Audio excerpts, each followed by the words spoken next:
الحمد لله رب العالمين والعاقبة للمتقين الصلاة والسلام على نبينا محمد وعلى آله الطيبين الطاهرين وأصحابه الغر الميامين ومن اهتدى بهدي واستنى بسنتي وقتفى آثاره ليوم الدين اللهم انفعنا بما علمتنا وعلمنا ما ينفعنا والحقنا بالصالحين يا رب العالمين آمين. Eң birinciden улуу болгон Аллах Таалага мактоолор болсун. Анын сүйүктүү пайгамбары Мухаммад Мустафа саллаллаху алейхи ва салламга Аллахтын саламы, салаваттары болсун. Аллах Таала баарыбыздын бүгүнкү жумага келген ар бир кадамыбызга соопторду жазып, күнөөлөрдү кечирип, даражабызды бийик кылган болсун. Урматтуу жамаат, Аллах Тааладан жалынып, жалбарып мына ушул жерде үйүндө сурайбыз. Аллахым, баарыбыздын өткөнкү жумадан бүгүнкү жумага чейин билип билбей кылган чоң кичине күнөөлөрдү Аллахым баарыбыздан кечирсин. Өткөнкү жумадан бүгүнкү жумага чейин кылган ибадаттарды, дуаларды Аллахым баарыбыздан кабыл кылсын. Урматтуу жамаат, Аллах Таала Кур'ан-ы Каримде иннаху кана гаффара, ал зат Аллах Таала кечиримдүү зат болду дейт. Кечирим сурагандарды кечирет дейт. Ва иннаху кана тавваба, ал зат Аллах Таала тообаларды кабыл кыла турган зат болду дейт. Урматтуу жамаат, эгерде ким Роббисине Аллахына жүздөнүп туруп Алладан кечирим сураса, албетте Аллахы Роббиси аны кечире деген. Эгерде ким Роббисине жүздөнүп туруп андан тооба сураса, тооба кыла турган болсо, Аллахым албетте анын тообасын кабыл кылат экен. Урматтуу жамаат, Аллахым баарыбыздан тообаларды кабыл кылсын, күнөөлөрдү кечирсин.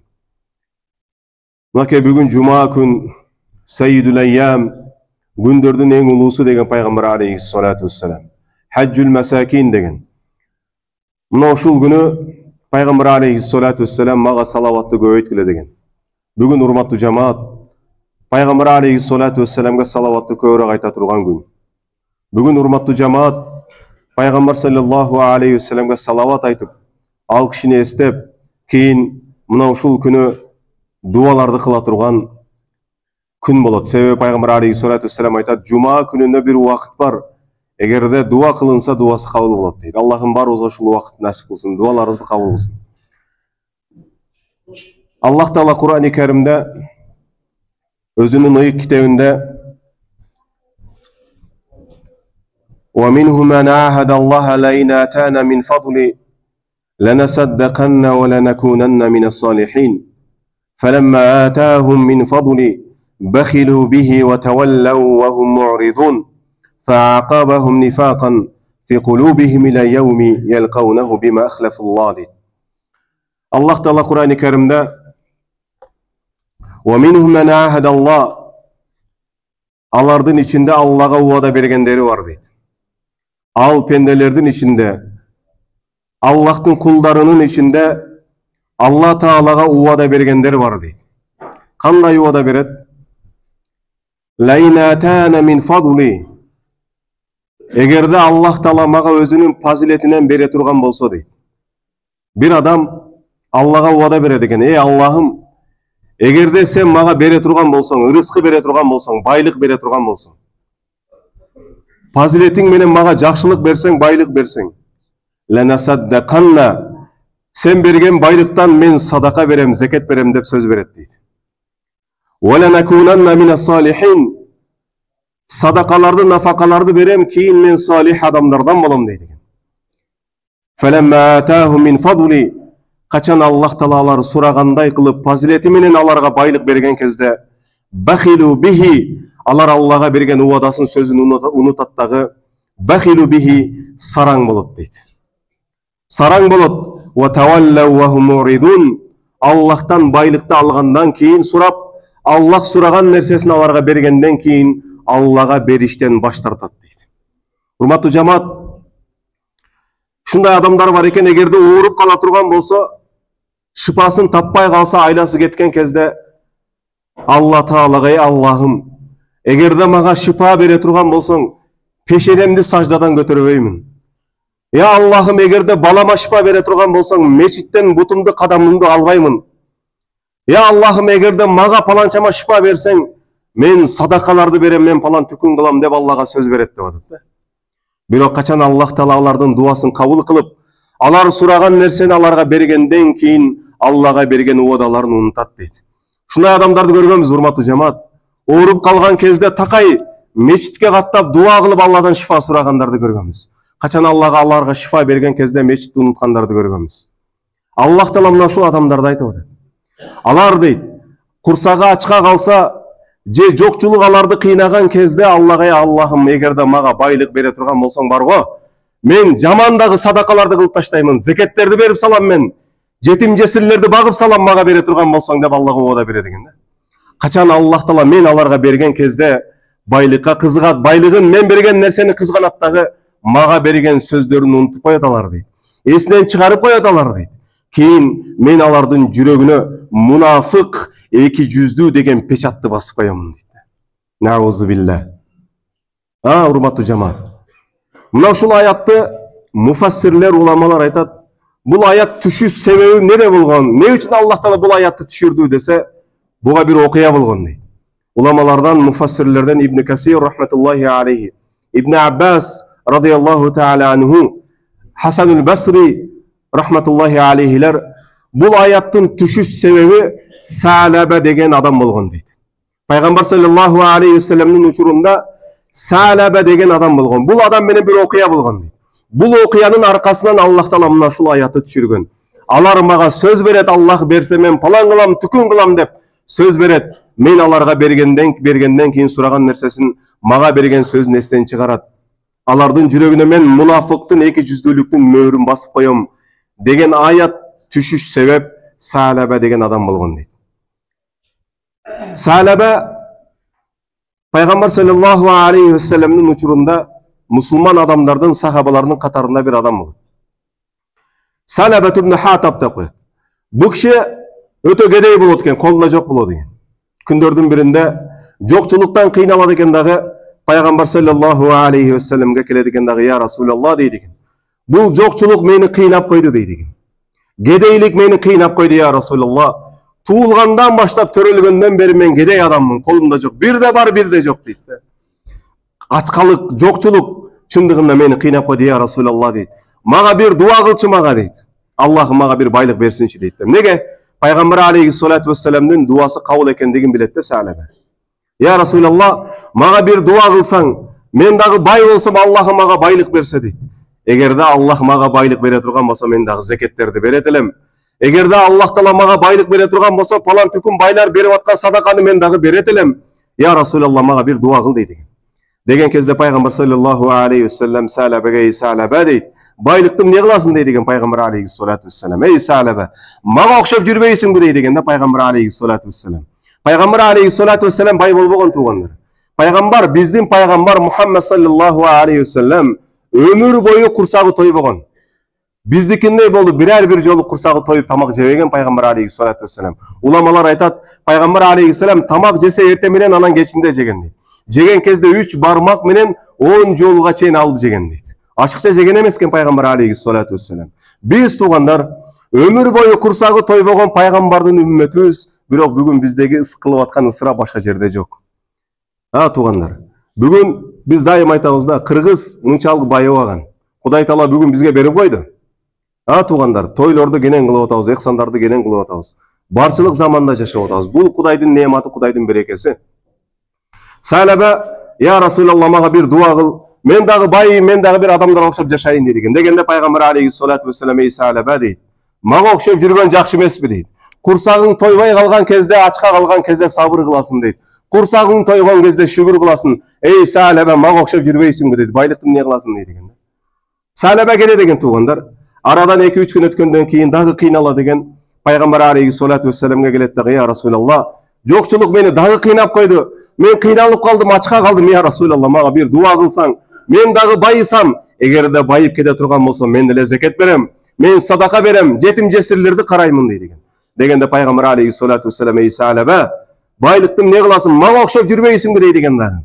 "Курсагың ачкан кезде сабыр кыласың, тойгон кезде Кудайга шүгүр кыласың. Мага окшоп жүргөн жакшы эмеспи" дейт экен. Дегенде Салаба дагы келе деген, туугандар. Арадан дагы 2-3 күн өткөндөн кийин дагы кыйналат. Дагы Пайгамбар алейхиссалату вассаламга келет экен дагы: "Я Расулаллах" дейт, "Мага дуа кылбасаң болбой калды. Ачкалык мени кыйнап койду, жокчулук, я Расулаллах, мага бир дуа кыл. Құдай mağa дағы кой берсин, mağa дағы мал берсин, mağa дағы bir байлық берсин дейді. Дегенде пайғамбар алейхиссалату вассалам ей салаба, mağa оқшап жүрбейсіңбі дейді дегенде дағы. Дегенде я Расулалла дуа қылшы mağa бер дейді. Дегенде пайғамбар алейхиссалату вассалам қолдарын көтеріп, я Аллахым деген бұл пендең салаба қиналып қалыптыр.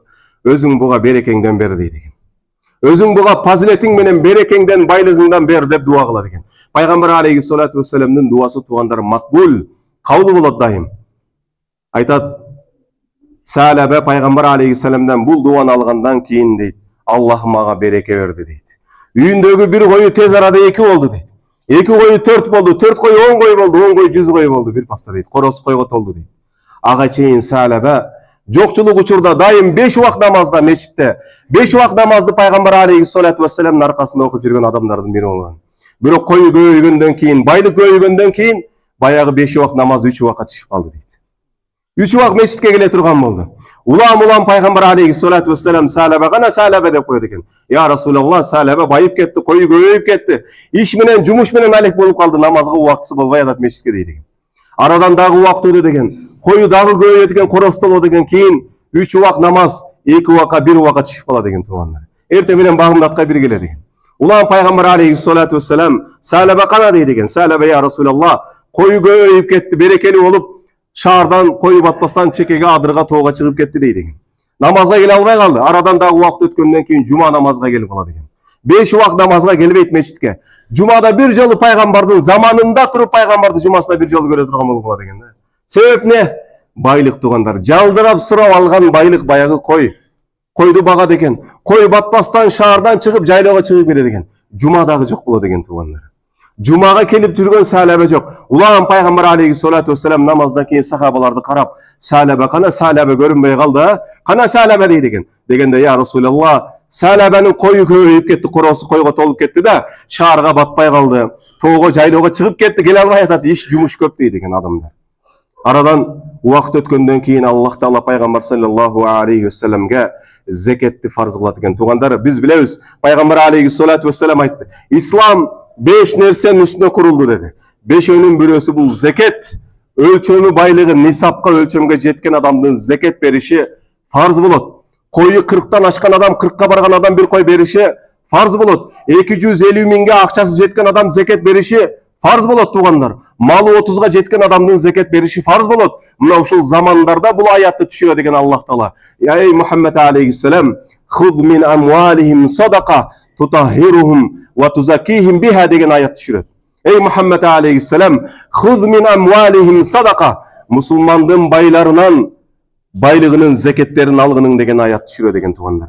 Tutahhiruhum ve tuzakihim biha, алардың байлығынан зекетті алыштық менен алардың байлығын тазалайсың, адалдайсың. Ve tuzakihim biha, зекетін алыштық менен алардың байлығын көбейтіп бересің деген аят түшеді. Зекет деген сөздің манisi 2 манisi бар туғандар. Зекет бұл байлық кемейіп кетеді деген мани емес. 2 манisi. Birinci mani, зекеттің манisi байлықты тазалау деген майнық береді. Арамдан адалға өткізесің. Екіншісі көбейту деген мани береді. Туғандар, зекет берген адам еш қачан байлығы кемейді, только көбейеді туғандар. Зекет берген адам қорқпастан бере берсін. Неге? Пайғамбар саллаллаху алейхи вассалам айтады: "Ма нақаса малу абди мин садақа." Мен 3 нәрсеге кепілдік берем, 3-нің бірісі дейді. Аллах үшін садақа берген адамдың байлығы көбейеді дейді. Көбейеді туғандар. Мына ушул аят түшкен кезде пайғамбар алейхиссалату вассалам сахабалардың içінен зекет чогулта тұрған адамдарды дайындайды деген. 2-3 адамды қояды екен дағы, мұсылмандың, момындың байларына жөнеді деген. Малынан, қойынан, ақшасынан, бизнесінен зекеттерді алып келгеле дейді. Формула бар туғандар. Bir формула 40-тан бiri беріледі зекет, білесіңер. Мал болса деле, ақша болса деле 40-тан бiri беріледі.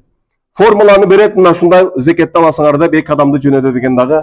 Жөнөтіп атқан кезде паланчаға бар, түкінчеге бар, аға бар, бұға бар дейді екен дағы ақырындағы. Екеуің дейді екен, салабаға дағы барғылачы дейді екен. Салаба, байып кеткен салаба, пайғамбардан дуа алып, Аллахтан пазилеті менен береке алып байыған салабаға барғыла, салабадағы зекетін берсін дейді екен. Баяғы 2 сахаба пайғамбар алейхиссалам айтқан байларға барады екен, зекеттерін алады екен, анан жолда салабаға тиеді екен. Салаба тоға шығып кеткен жайлауда қой бағып жүреді, салабаға барады екен, дейді салаба дейді. Bizди сага пайгамбар саллаллаху алейхи вассалам жөнөттү дейт. Пайгамбар алейхиссалату вассаламга зекет аяты түштү. Зекет бериш мусулмандын байларына парз болду. Коюңдан зекет бересиң дейт экен. Деген кезде сахаба, силер бара бергиле зекетти жыйнап келатканыңарда берем дейт экен. Карагыла. Ушул жерден шайтан урат да. Экөө барат экен. Башкалардан зекетти жыйнап келетип сахабага кайра тийген кезде сахаба, не болду дейт экен. Зекетке келдик, баягы зекет пайгамбар жөнөттү дейт экен. Дегенде мен силерге зекет бербейин дейт экен. Мен кыйналып бул койду көбөйтсөм дейт экен. 10 койду 20 кылсам дейт экен. Эртеден кечке баксам дейт экен. Мен неге зекет берем дейт экен. Зекет бербей деген тугандар. Пайгамбар саллаллаху алейхи вассаламга барышат экен. Сахабанын зекети кана дегенде, я Расулаллах, сахаба зекет бербеди дейт экен. Деген кезде мына ушул жогорудагы аят түшөт тугандар. Алар Аллах Таалага эгерде бизге байлык берсең, биз дагы зекет беребиз, садака беребиз. Качан Аллах Таалаларга берген кезде Аллахтан баш тартат. Аллага берген сөздөрүн унутат деген баягы аят түшкөн кезде пайгамбар алейхиссалам бул аятты сахабаларга окуп берет экен. Алла Тааладан байлык алып, кийин зекетин бербегендердин жүрөгүнө мунафык деген печатты мөөрдү басты деген аятты окуп берген кезде сахабанын досторунан бирөө арада отурган ордунан ыргып турат экен дагы, атын минип сахабаны көздөп жөнөйт экен дагы. Сахабага эй куруп кеткир сахаба, сенин айыңдан сен себептүү пайгамбар алейхиссаламга аят түштү. Аллах Таала сени мунафык кылды дейт экен. Эки жүздүү кылды дейт экен. Неге? Сен Алла Таалага, я Расулаллах, мага дуа кыл. Аллахым мага байлык берсе, мен Аллах берген байлыктан зекет берем, садака берем дебедиң беле? Неге зекетиңди бербедиң? Аллах Таала сага аят түшүрдү дейт экен. Деген кезде сахаба коркуп кетет экен дагы. Койлорунун ичинен эң жакшыларын зекетке чогултуп алат экен дагы, алдына айдап, туура пайгамбар саллаллаху алейхи вассаламга ыйлап келет экен. Я Расулаллах, мени кечир. Я Расулаллах, мени кечир. Мен иттик кылдым. Сен мага дуа кылдың. Аллахым мага байлык берди сенин дуаң менен. Мен бирок сен сураганда зекетти сага бербей турган болуп калдымбы? Я Расулаллах, мени кечир деген кезде пайгамбар алейхиссалату вассалам ey сахаба дейт. Эгерде кече келгениңде зекетиңди алат элем, бүгүн ала албаймын дейт. Аллах Таала мага албайсың деди. Бул аят түшкөнгө чейин алып келгенде алат элем, бүгүндөн кийин зекетиңди ала албайт элем деп пайгамбар алейхиссалату вассалам албай коет экен. Сахаба ыйлаган бойдон, кор болгон бойдон зекетти айдап кетет экен тугандар. Арадан убакыт өтөт, пайгамбар алейхиссалам өлгөндөн кийин Абу Бакр Сиддик радияллаху таала анху халифа болот. Абу Бакр алса керек деп кайра зекеттерин Абу Бакрга алып келет экен. Абу Бакр не дейт? Пайгамбар алейхиссалату вассалам албаган зекетти мен албаймын дейт экен.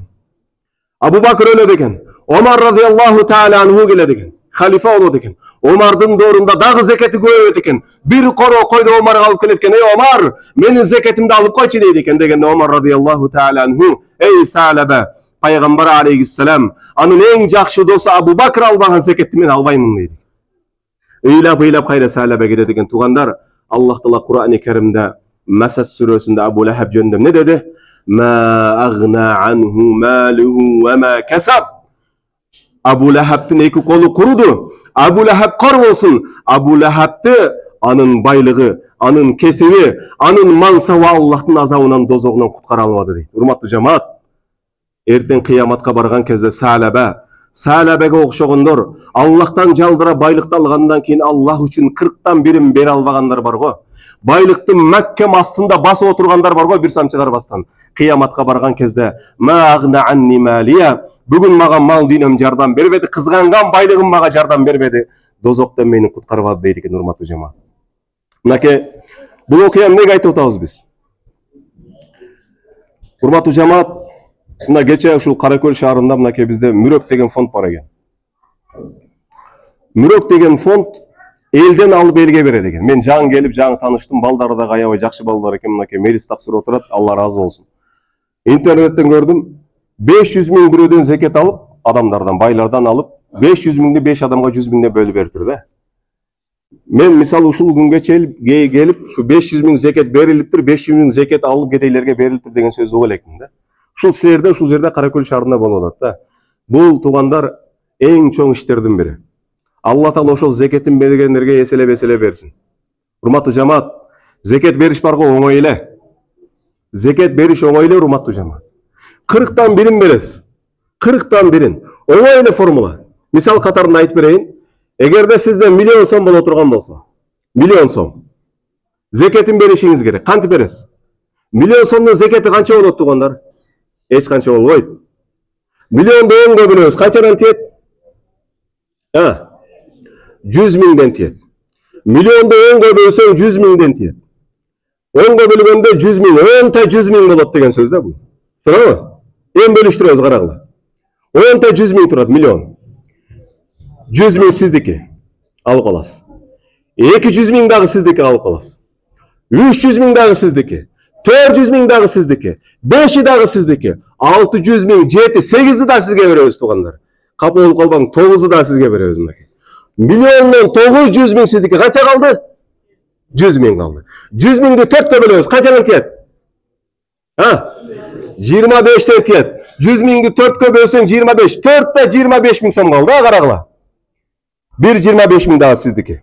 925 миң сиздики. 2,25 миң экинчи сиздики. 950 миң сиздики. Үчүнчү 25 миң дагы сиздики. Канча болот? 975 миң сиздики. Канча калды? 25 миң калды. Мол 40-тан 1 болот, туугандар. Мону берет закетке. Аллах сизге миллион берип атса, миллиондан 25 миңди Аллах үчүн берип коюш, бул не деген сөз, туугандар? Бул не деген сөз? Закет бериш оңой эле. Закет бериш кыйын эмес, урматтуу жамаат. Субханаллах. Ошон үчүн пайгамбар саллаллаху алейхи ва саллям айтат: "Саб'атун юдиллухумуллаху фи зиллихи яума ла зилла илля зиллу" дейт. Кыяматка барган кезде дейт, 7 түрлүү адамда Аллах Таала өзүнүн көлөкөсүн алат дейт. 7 түрлүү адам, туугандар. Кыяматта көлөкө болбойт. Пайгамбар алейхиссалату вассалам бүгүн жайда бизди куйкалап аткан күн бар го, 40 градуста. Кыяматка барган кезде бир найзанын узундугундай болот дейт адамдардан. Адамдар ысыгандан терге батат, терлерине көмүлөт дейт. Кыямат күнү оор болот, адамдар көлөкө издейт. Алланын көлөкөсүнөн башка көлөкө болбойт. Алланын бул көлөкөсүнө 7 түрлүү адамда Аллах Таала алат дейт, туугандар. Ушул 7 түрлүү адамдын бирөөсү боло турган болсоңуз, кыяматка барышта коркпой эле коюң. Бирөөсү ким билесиңерби? 7 түрлүү адамдын бирөөсү пайгамбар алейхиссалату вассалам айтат. Рajulun deydi. Bir adam, erkek adam tasaddaka bi sadaka, sadaka beret, zekat beret, nafaka beret. Fa akhfaha, berip atkan kezde bekitip beret. Ne üçün? Hatta la ta'leme şimalu ma tunfiqu yaminu. Oğun kolu menen berip atkan sadakanı sol kolu bilbey kalsın de bekitip beret deydi. Sadaka beriş yönüne bizde 100 so'm berse dağı palanca kaz 100 so'm ber deydi, jarıya kılbasan kapı olur. Sadaka beriştin çınığı tamırı var go, tazası var go, tуугандар. Oğun kolun bergende sol kol bilbey kalış gerek de. Allah üçün de beriş gerek. Uşunday adamdарды көргөнбүz. İşengile. Biz okup жүргөндө, студент болуп жүргөндө келип бизге жардам берген бай акелер бар эле да. Конвертке акчаларды салып келет эле. Машинанын ичине түшпөйт эле, туугандар. Жүзүн, бетин бияка буруп алып туруп берет эле. Жүзүбүздү көрбөйт эле ошолорчу. Мол хадиске накта амал кылган акелер болчу да. Алла разы болсун алардан. Сурабайт да. Урматтуу жамаат. Аллах Таала Кур'ан-ы Керимде мактайт. Zeketин берген, садака бергендерди мактайт. Мәсәлүлләзина юнфикуна амвалахум фи сабилиллахи камасали хаббатин дейт. Аллах үчүн садакасын, zeketин берген адамдардын мисалы дейт. Мисал кылып айтат Аллах Таала. Камасали хабба, бир будайдын данына окшойт дейт. Будайдын даны бар го. Амбатат саб'a санабила. Эгерде жерге эге турган болсо 7 башак чыгарат дейт. Жакшы будай 7 башакка чейин чыгарат экен. Фи кулли сумбулатин мияту хабба. Ар бир башагында 100 дана будай болот дейт. Канча болот ошондо? 700 болот.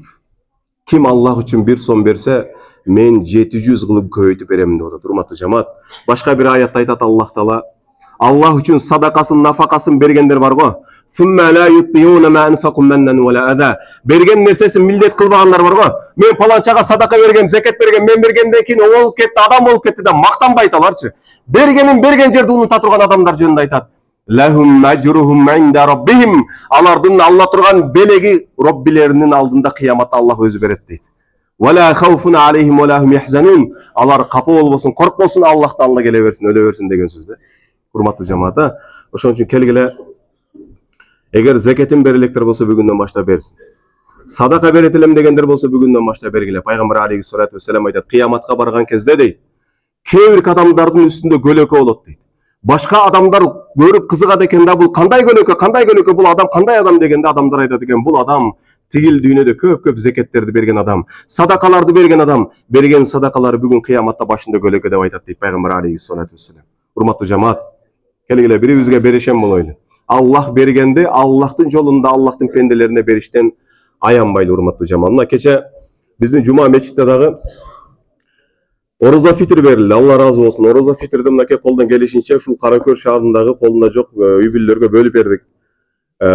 Meçitten 55 min berildi. Andan sırtkары Mürök degen fond özü 80 min çoğuldu berip tur. Bulardın bardыгы силердин акчаңар. Силердин кылып аткан ихсаныңар, садакаңар. Урматтуу жамаат, мынакей мечитте дагы кече жума күнү 3 миң сом акча түштүр. Şu meçitin özünde işleyt bu. Kançalaga meçitte işleri var, oşoları işletebиз. Allah razı olsun, tapanlarga Allah'ın bereke versin. Osman radıyallahu teala anhu var go. Osman radıyallahu teala anhu eng bay adamlardan biri bolgan, sahaba bolgan. 3-cü halife bolgan Osman. Peygamber aleyhissalatu vesselam'ın iki kızla uylangan Osman radıyallahu teala anhu. Ha tugandar. Tabuk degen uruş bolgan Madinada жүргөндө. Tabuk degen uruş çıkkan kezde gün aябай ысык болот. Musulmanlar aябай kıynalıp turgan uçur bolot, jokçuluk bolot. Uruşka çıkış gerek, mine turgan töö jok tugandar. Uruşka çıkış gerek, jolda jegeni tamak jok. Peygamber aleyhissalatu vesselam katı oylonot. Sahabalardın bardыгы meçitke jiyattagım ne deyt? Tabuk uruşuna çıkabız deyt. Allah üçün bere turganlar barбы deyt. Allah üçün jardan bere turganlar barбы deyt. Degen kezde Osman radıyallahu teala anhu orundan turat dagı, ya Resulallah deyt. Kolun götürüp turup, ya Resulallah menden Allah sen üçün 100 tö beremin deyt. 100 tö. Tokumu menen, jugonu menen dayar bolgon tö. Uruşka çıga turgandары minnet dagı kete beret. Dayar 100 tö berem deyt. Bir tö bir tanka degen söz tugandar. 100 tö berem deyt. Degende Peygamber sallallahu aleyhi ve sellem, ya Allah'ım men Osman'dan razımın, sen razı ol deyt. Keyin oң jaka karayt dagı kim bere alat Allah üçün jardam deyt. Degende hiç kim unçukpay turgan kezde Osman radıyallahu teala anhu Paygambardın sol jagынан oң jagına mınдай bet mangday basıp ötөt dagı, ya Resulallah menden Allah üçün sen üçün dagı 100 tö deyt. Tokumu menen, jugonu menen dayar minnet dagı uruşka kete beret deyt. Degende Peygamber sallallahu aleyhi ve sellem, ya Allah'ım men Osman'dan razımın, sen razı ol deyt. Keyin Peygamber aleyhi ve sellem ortolop mınдай karayt dagı kim jardam beret deyt. Degende Osman radıyallahu teala anhu oң jagынан tuşuna Peygamber aleyhi ve sellem tuşuna basıp ölet dagı, kolun götürüp, ya Resulallah sen üçün Allah üçün men dagı 100 tö beremin deyt. Tokumu menen, jugonu menen dayar minnet dagı uruşka kete beret degende Peygamber sallallahu aleyhi ve sellem sүйüngönümen, ya Allah'ım men bu Osman'dan razımın, sen razı ol deyt dagı sahabalarga karap turup, bugünden keyin Osman amal kılbasa dagı bola beret. Osman beyişti satıp aldı deyt Peygamber aleyhissalatu vesselam. Ha tugandar. Allah'ım bizni mına şunday bereşenlerden kılsın. Allah'ım enfa'na bima allamtana ve allimna ma yenfa'una ve lihqna bis salihin ya rabbil alamin. Hurmatlı cemaat, bugün janaza var eken, hazır namazdan keyin ketpey turasыңар. Şu cuma günü şu jerde cuma namazdan keyin janaza okuybiz. Barыбыз aytıp koyulu. Peygamber aleyhissalatu vesselam aytadi. Kim janaza okuy turgan bolsa deyt. Tugandar. Kim janaza okuy turgan bolsa, aga bir qiraat sowap deyt Peygamber aleyhissalatu vesselam. Egerde janazаны kim alып barıp koya turgan bolsa kabırga, ekinci qiraat sowap deyt. Degende sahabalar, ya Resulallah, qiraat degen emne deyt? Degende Madinada Uhud degen tö bar tugandar. Hadislerde köp kelgen tö. Peygamber aleyhisselam beyiştik tö deyt. Uhud to'sunday sowap deyt Peygamber aleyhisselam. Kim janazany okusa, alып barıp gömse ekinci Uhud to'sunday sowap deyt da. Uhud to'sunun uzunluğu 7 kilometre eken. Genendigi 3 kilometre eken. Salmagı 45 milyar tonna eken. Kim janaza okusa mına şul sowapty aldı degen söz. Amin. Allahümme enfa'na bima allamtana ve allimna ma yenfa'una ve lihqna bis salihin ya rabbil alamin. Amin. Allah.